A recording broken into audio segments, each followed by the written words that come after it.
कोलकाता के एक सरकारी हॉस्पिटल में एक डॉक्टर साहब काम किया करते हैं जिनका नाम है निशांत।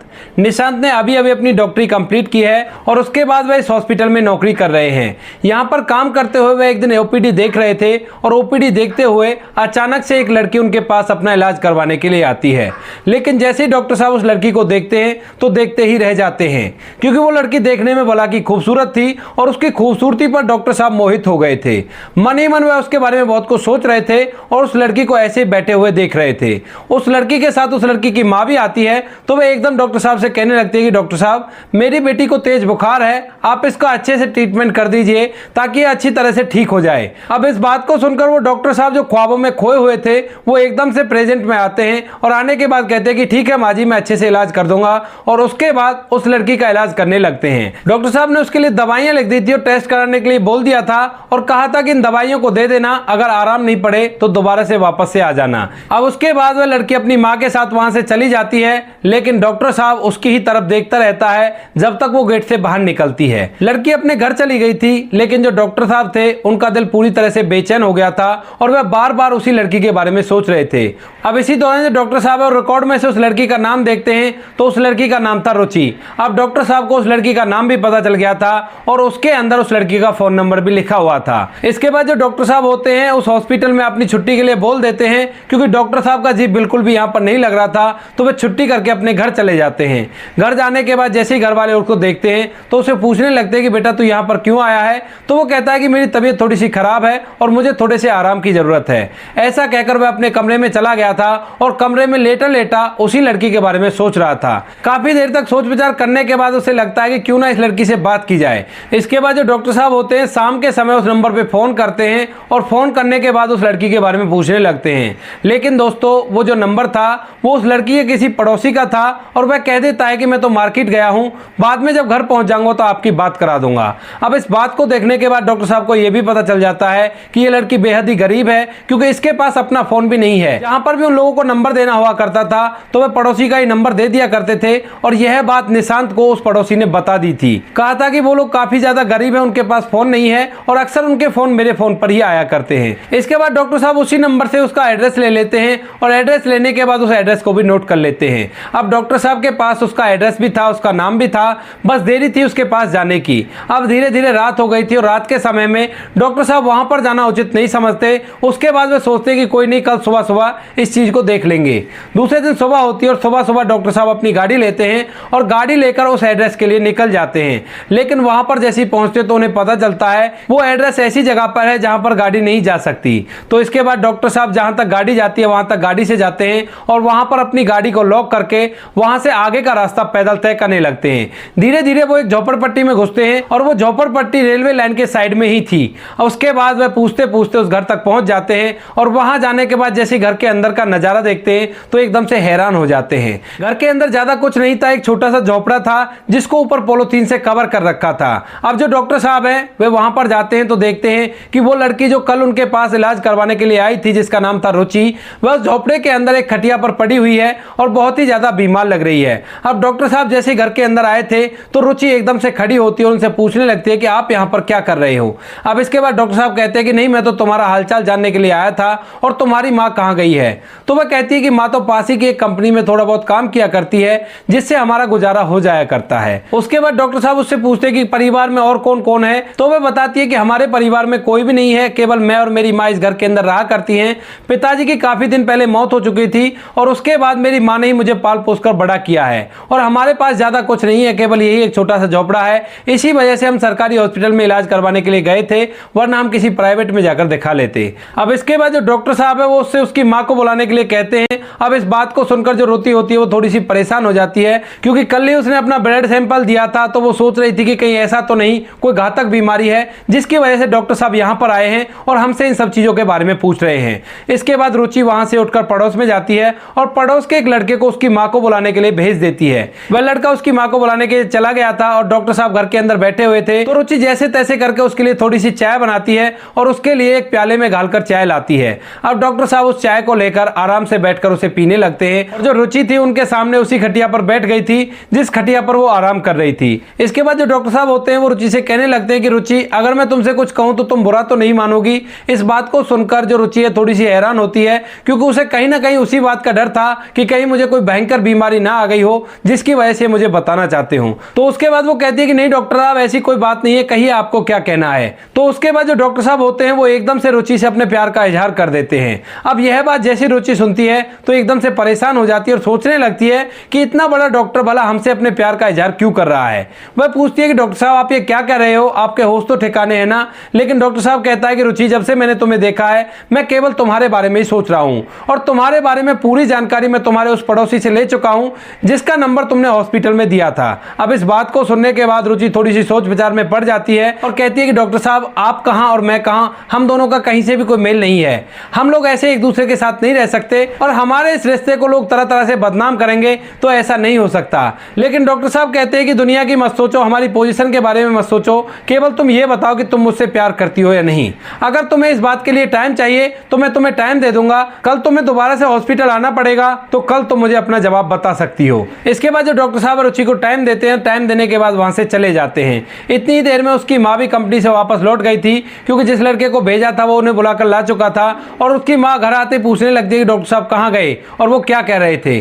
तो उसके बाद जो रुचि होती है वो पूरी कहानी अपनी माँ को बताती है। अब उसकी माँ भी इस बात को सुनकर बड़ी हैरान होती है, क्योंकि उनके पास कुछ खास रुपया पैसा नहीं था, लेकिन डॉक्टर साहब उसकी बेटी से शादी करने के लिए बोल रहे थे, तो इस बात को लेकर वो भी असमंजस में पड़ जाती है। फिर भी वो पूरी रात भर दोनों माँ बेटी बैठकर इस बात को सोचती हैं और सोचने के बाद एक फाइनल फैसला ले लेती हैं। दूसरे दिन सुबह होती है और सुबह सुबह जो रुचि की माँ है वो रुचि को लेकर उसी हॉस्पिटल में पहुंच जाती है। वहां पर जो डॉक्टर निशांत था वह अभी तक रुचि का इंतजार कर रहा था कि कब रुचि आएगी और कब उसे उसकी बातों का जवाब देगी। रुचि वहां पर पहुंचती है और वहां पर पहुंचने के बाद दोनों माँ बेटी कैबिन के अंदर थी। तो जो रुचि की माँ है वो डॉक्टर साहब से कहने लगती है कि डॉक्टर साहब देखो, आप बहुत बड़े लोग हो और हम गरीब लोग हैं, अगर आप मेरी बेटी से शादी करना चाहते हैं तो अपने पिता को लेकर हमारे घर पे आइए रिश्ता लेकर, उसके बाद ही आपकी मेरी बेटी से शादी हो सकती है। अब धीरे धीरे शाम होती है और शाम के समय जो डॉक्टर साहब है वो अपने घर आते हैं और अपने माता पिता से इस बारे में बातें करने लगते हैं। वह बताते हैं कि हॉस्पिटल के अंदर एक लड़की आई थी, वो काफी ज्यादा गरीब है और मैं उसे पहली ही नजर में देखकर पसंद कर चुका हूं। उसकी माँ से भी मैंने बात कर ली है, लेकिन उन्होंने एक शर्त रख दी है कि अगर आपके माता पिता हमारे घर रिश्ता लेकर आएंगे तो ही मैं अपनी बेटी की आपसे शादी करा सकती हूँ। उसके बाद निशांत के पिता उससे उस लड़की के बारे में पूछने लगते हैं, तो इस लड़की के बारे में पूरी हकीकत उन्हें बता देता है। कहता है कि वो एक झोपड़पट्टी में रहा करती है और उसके पिता की मौत पहले हो चुकी है, केवल उसकी माँ है और वो दोनों एक झोपड़े के अंदर रहा करते हैं। इस बात को सुनकर उसका पिता शादी के लिए साफ साफ मना कर देता है और कहता है कि बेटा वो लोग हमारे लेवल के नहीं है तो उससे तुम्हारी शादी बिल्कुल भी नहीं हो सकती, मैं इस शादी को बिल्कुल भी नहीं होने दूंगा। लेकिन जो निशांत होता है अपने पिता से साफ साफ बोल देता है और कहता है कि मैं उस लड़की को देखते ही पसंद कर चुका हूं और मैं शादी करूंगा तो उसी से करूंगा, वरना मैं किसी से भी शादी नहीं करूंगा। अब जो निशांत था वो दो भाई थे और दूसरा भाई उससे छोटा था। अब निशांत जब इस बात के लिए जिद पड़ जाता है तो उसके माता पिता यह कहकर अपने बेटे से हामी भर लेते हैं कि ठीक है बेटा, अगर तू ऐसा ही चाहता है तो बेशक से अपनी मर्जी से शादी कर ले, लेकिन हम तेरे इस फैसले के सख्त से सख्त खिलाफ है। तो निशांत अपने पिता से कहता है कि कोई बात नहीं, आप भले ही खिलाफ रहो लेकिन मैं उसी लड़की से शादी करूंगा, आप केवल इतना करो कि मेरा रिश्ता लेकर वहां पर पहुंच जाओ, क्योंकि उसकी मां की डिमांड है कि अगर मेरे घर वाले रिश्ता लेकर नहीं आए तो वो मुझसे अपनी बेटी की शादी नहीं करेगी। उसका पिता ना चाहते हुए भी इस बात के लिए हामी भर लेता है और दूसरे ही दिन अपने पूरे परिवार के साथ वहां पर रिश्ता लेकर पहुंच जाता है। रुचि की मां निशांत के माता पिता से खुली खुली बात करती है और कहती है कि देखो, हमारे पास देने के लिए कुछ भी नहीं है, केवल मेरी बेटी है और मैं बेटी को ही दे सकती हूँ। निशांत के माता पिता भी उस शादी के लिए एग्री हो जाते हैं और कहते हैं कि बहन जी, जब बच्चे राजी हैं तो हमें क्या परेशानी होगी। ऐसा कहकर रिश्ता तय हो जाता है और रिश्ता तय होने के बाद दोनों की धूमधाम से शादी हो जाती है। लेकिन जो निशांत के माता पिता और उसके परिवार वाले हैं वो रुचि को एक्सेप्ट नहीं कर पाते हैं। उन्होंने उसका घर देखा था और घर देखने के बाद वह सोचा करते हैं कि ये तो बहुत ही गरीब है और ये इस घर के लायक नहीं है। इस बात की सोच उन लोगों को रुचि से दूर कर देती है और धीरे धीरे रुचि से वो विवाद करने लगते हैं और यह विवाद कुछ ज्यादा ही बढ़ जाता है। रुचि बहुत ज्यादा कोशिश किया करती है कि उसके परिवार वाले उसे अपना ले, लेकिन वो लोग चाहकर भी उसे नहीं अपना पाते हैं अपनी अमीरी के घमंड में आकर, क्योंकि निशांत के पिता के भी अच्छे खासे कारोबार थे और इसी वजह से वह उसको अपने सामने कुछ भी नहीं समझा करता था। उसके बाद यह बात जैसे निशांत को पता चलती है कि उसकी पत्नी को उसके घर वाले परेशान किया करते हैं तो वह इस बात को लेकर बड़ा ही परेशान होता है और वह अपनी पत्नी को लेकर अलग लेने का फैसला कर लेता है। उसके माता पिता भी उसे ज्यादा नहीं रोकते और कहते हैं कि ठीक है बेटा, अगर तेरी ऐसी मर्जी है तो तू ऐसा ही कर ले। निशांत अच्छा खासा कमाया करता था तो वह अपने लिए एक अलग से घर लेता है और उस घर के अंदर अपनी पत्नी को लेकर रहने लगता है। इसके बाद जो उसके माता पिता हैं वो अपने छोटे बेटे को लेकर वहीं पर रहा करते हैं और धीरे धीरे इसी तरह से समय बीतता है। है।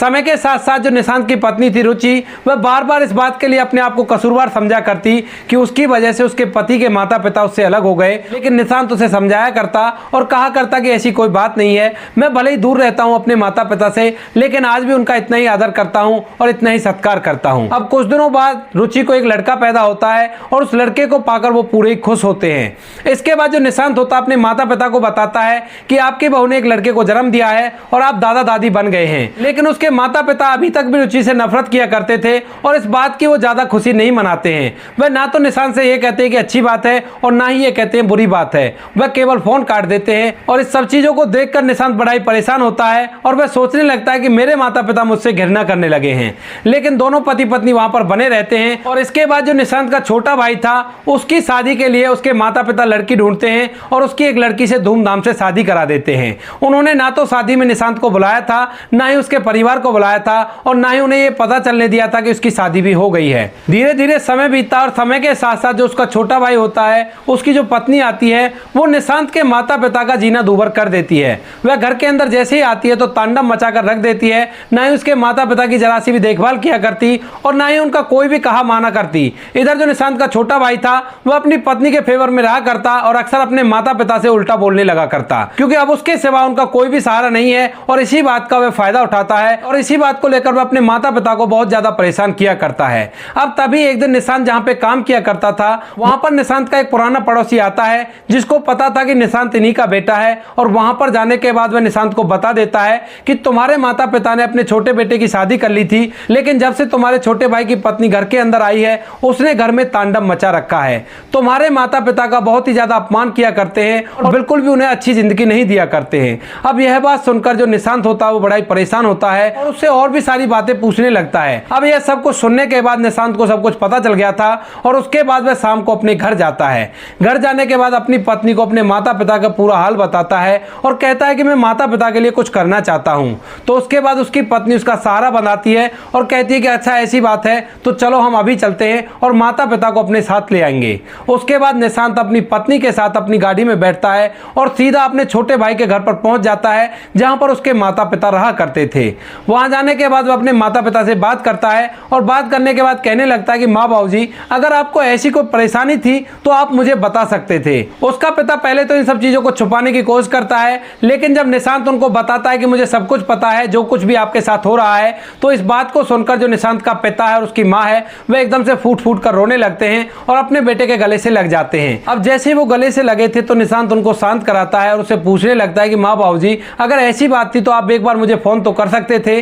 तो उसके माता पिता कहते हैं कि बेटा हमें माफ कर दो, हमने पहले से तुमसे नाता तोड़ लिया था। हमने सोचा था कि अगर हम तुम्हारे पास फोन करेंगे तो तू उल्टा हमारा मजाक उड़ाएगा, ना कि हमारी मदद करेगा। अब इस बात को सुनकर निशांत की आंखों में आंसू आ गए थे, लेकिन तभी निशांत की पत्नी रुचि अपने माँ बाबूजी के पास जाती है और उनसे कहती है कि माँ बाबूजी, अगर आपका छोटा बेटा आपको परेशान रखता है तो आप बड़े के साथ भी रह सकती हो और वो भी आप ही का घर है। अगर आप अपने बेटे को बड़ा नहीं करते तो मैं इसके साथ शादी कैसे कर लेती और किस वजह से आप इससे घृणा कर पाते। इस बात को सुनकर जो निशांत के माता पिता होते हैं वो एक बार फिर से फूट फूट कर रोने लगते हैं और अपनी बड़ी बहू रुचि को गले से लगा लेते हैं। कहते हैं कि बेटी हमें माफ कर दो, हमसे बहुत बड़ी गलती हो गई, हमने तुम्हें एक गरीब समझा और इसी वजह से तुमसे घृणा करने लगे, वरना ऐसा कुछ भी नहीं होता। जो कुछ तुम्हारे साथ हुआ है उसमें सारी की सारी गलती हमारी है।